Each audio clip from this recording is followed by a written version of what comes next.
In a televised speech to the UN General Assembly, Ukraine's President Zelensky slams Moscow's decision to mobilise more troops and says Russia must be punished. More than 1,300 people were arrested across Russia on Wednesday in demonstrations against the mobilisation of reservist troops ordered by President Vladimir Putin. Protesters in Iran continue to condemn the death of Mahsa Amini, who died in the morality police custody, and call for President Raisi to be prosecuted. A standing ovation for Ukraine's Volodymyr Zelensky at the UN General Assembly in New York. In his speech, the wartime president said Moscow's decision to partly mobilise some reservists shows that Russia is not interested in negotiating an end to the conflict. Ukraine wants peace. Europe wants peace. The world wants peace. And we have seen who is the only one who wants war. There is only one entity among all UN member states who would say now, if he could interrupt my speech, that he's happy with this war, with his war. A special tribunal should be created to punish Russia for the crime of aggressor against our state. This will become signal to all would-be aggressors that they must value peace or be brought to responsibility by the world. Meanwhile, Kyiv has announced the biggest prisoner swap between the warring sides since the beginning of the invasion. Ukraine released 55 of Putin's allies, and in exchange, Moscow returned 215 imprisoned soldiers, including 5 military commanders and leaders from Mariupol's Azovstal regiment. Back in Moscow, President Vladimir Putin defended the invasion of Ukraine and the drafting of many citizens at a ceremony commemorating the 1160th anniversary of Russian statehood. Putin said being a patriot is the essence of the nature and character of the Russian people. Now, in the course of a special military operation, our heroes, soldiers and officers, volunteers, are demonstrating precisely the highest human qualities, fighting bravely, shoulder to shoulder, like brothers for the sake of saving the people of Donbass, for the sake of their native country, which will always be only free and independent. The UN has slammed Putin's decision to call 300,000 reservists to join the fight. This comes as Putin also suggested he will use nuclear weapons if Russia is threatened. More than 1,300 people were arrested across Russia on Tuesday in demonstrations against the mobilization ordered by President Vladimir Putin. Most of the arrests took place in St. Petersburg, where police used a heavy-handed approach to suppress protesters. Also in the capital Moscow, more than 500 people were arrested by police. On the streets there is outrage, but also fear. The mobilization is horrible. Putin has started this war. Most of the normal people do not support it, but they are afraid to protest. Similar images of arrests have been seen all over the country, and the fear of mobilization and the possibility of being sent to the front line has led many to flee Russia. Shortly after the mobilization was announced, tickets to travel to countries where Russians don't need a visa, like here in Armenia, saw a huge surge in price, and only the fastest to act were able to leave. I wouldn't call it panic. A scenario like this one has been imagined. The tickets didn't cost too much, as I was probably quick enough, and we got through the border just fine, simply passed and flew away. Yes, this is an unscheduled visit.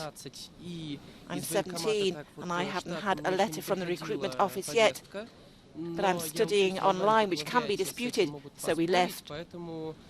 In the face of a flood of combat aid, Russians fleeing the country, many European countries are looking at a ban on tourist visas for Russian nationals.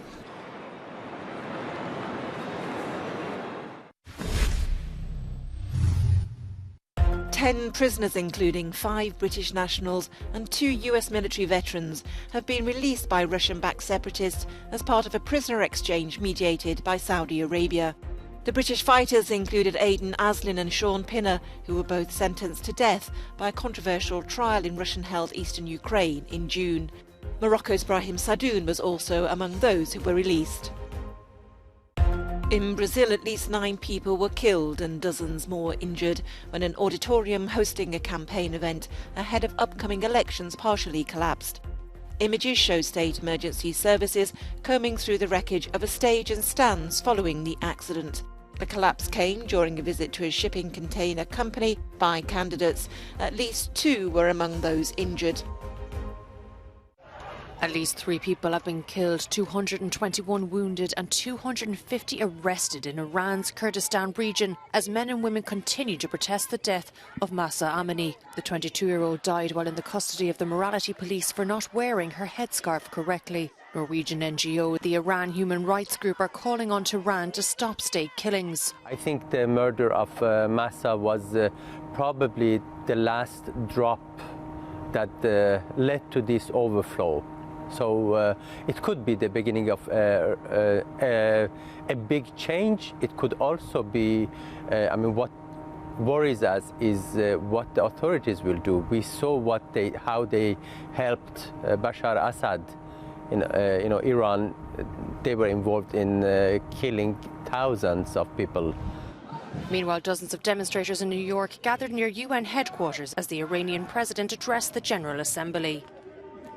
As you know, Mahsa Amini, it was a lady who for nothing they execute them. The reason that Khamenei put him in power is because he wanted to be more suppressing the Iranian people. And as you know, everywhere in Iran is uprising. Protesters are holding Ibrahim Raisi responsible for Amini's death and say he must be prosecuted. Since the 1979 Islamic Revolution, women in Iran are required to wear the headscarf in public. Posing for pictures to the crowd of well-wishers in the parking lot of the... It's a rare image of cooperation in a time of extreme tension between Russia and the U.S. An American astronaut and 2 Russian cosmonauts blasted off to the International Space Station on a Russian-operated flight on Wednesday. Reporting that he and his crew... The men are expected to arrive later for the 6-month mission, which will include 5 spacewalks and numerous scientific experiments. A sunset start to the mission of... Russian cosmonauts and Western astronauts have tried to steer clear of the conflict that is raging in Ukraine, especially when in orbit together. Good first-stage performance. But Moscow recently said it would withdraw from the space station after 2024 in light of the conflict. But no exact date has been given, and some analysts doubt Russian President Vladimir Putin will follow through. First through the hatch was Korsakov. Next. The EU wastes more food than it imports. That's according to a new report which has found that about 153 million tonnes of food are frittered away every year. So to put that into context for you, that's about half of Ukraine's wheat exports.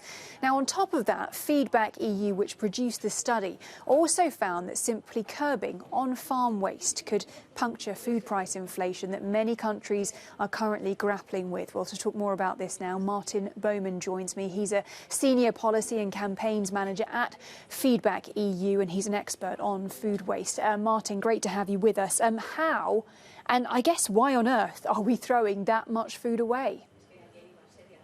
Yeah, I mean, there's a whole host of reasons, ranging from supermarket policies for rejecting food for being the wrong size and shape. Of course, we all have some responsibility in our home as well, but it happens all along the supply chain. And that's the real message of this report, actually, is that our estimate is a lot higher than previous estimates, because previously on-farm food waste had been all but excluded. So one of the real messages that we're getting across with this is we really need measurement and reporting of food waste on farms. And often that's not caused by farmers themselves, it's caused by rejection of wonky veg, it's caused by unfair trading practices and other factors. We have more food wasted than is imported into the EU, so this can clearly make a substantial contribution to the EU's food security, but it's also a cost to people. So it's about 143 billion euros that food waste costs businesses and consumers at a time of rising food prices. This could really help.